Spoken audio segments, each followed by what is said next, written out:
FIFA Secretary General Jerome Valcke has warned Brazil that time is flying towards the World Cup, and getting 3 stadiums finished at the last minute presents risks with insufficient time to test the venues.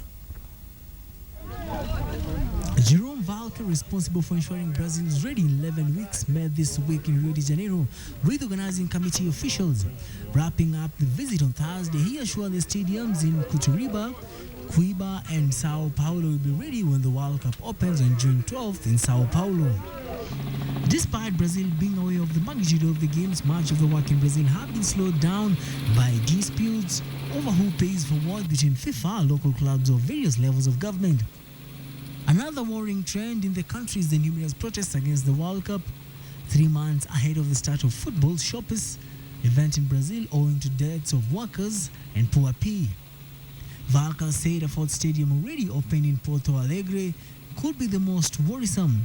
He said Brazilian club Internacional and the local government settled a long-standing dispute about how to pay for temporary facilities, though no work had begun for the television compound, security, media and hospitality areas.